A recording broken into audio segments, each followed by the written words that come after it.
Hello and welcome to my YouTube channels once more. I'm Mr. Desh. If you're just coming for the first time, please kindly subscribe to my YouTube channel, hit the notification button. Anytime I post a video, you're going to be notified. Well, it's not longer news that our mother, our grandmother, Queen Elizabeth II, have been laid to rest yesterday. But something striking happened, and all the world begins to talk about it.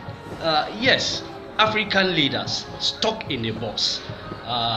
Well, while some Africans have seen it as an insult, others seen it as something that the African leaders deserve because they have not provided adequate transportation in their own countries. Well, the fact remains that we are dealing with people that have colonized us before. Queen Elizabeth, her own self, I think she has supervised the activities of the colonial masters in their colonies or in her own colonies.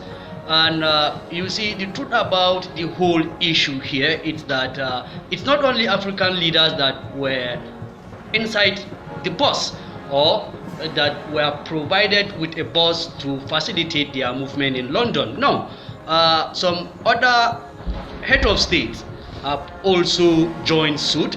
They were given buses. Well, what the British government said, they said they don't want to give the president too much problem, because most of the UK roads now, they have been occupied by citizens trying to say bye to Queen Elizabeth. But let's look at it in a real sense. Queen Elizabeth, she has been a very good queen.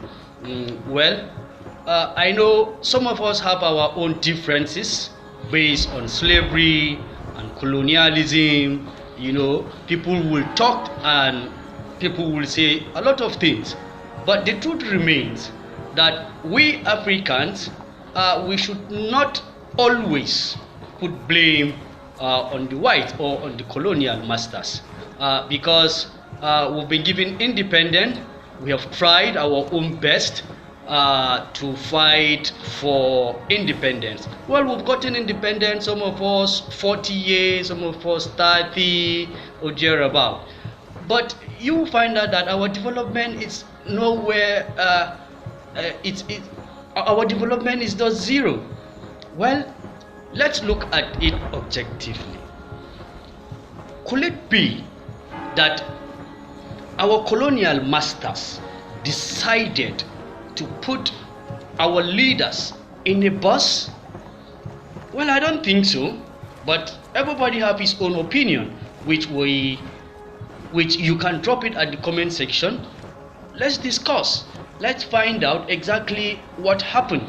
But according to the British government, they did not really say that they are doing that in order to make the Africans feel inferior, or they are seeing themselves superior and they are trying to make the Africans inferior. No, just like I said earlier on, most presidents of the world were given a bus and actually everything went smoothly.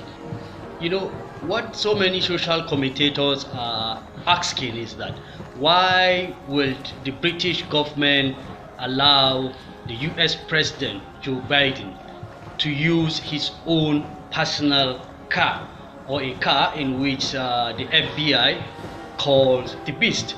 The fact remains that the US are in control of the world, and also Joe Biden is somebody that the US would not like to lose suddenly, because in such an event, definitely there will be bad guys that will be targeting some high profile individuals. So you see, the British government said that the United States government have written to them formally to be allowed to use the Beast in London and initially he was supposed to use the bus too, but based on security reasons, the FBI decided to write and ask the British government to allow them use their own vehicle to convey their president. It's about diplomacy. Assuming some of these African leaders decided to also write to the British government and cite their own security reasons, maybe they might be allowed to use their own official cars. More again, some social commentators begin to ask, why is it that Emmanuel Mnangagwa, the president of Zimbabwe, is the one driving his counterparts in Africa?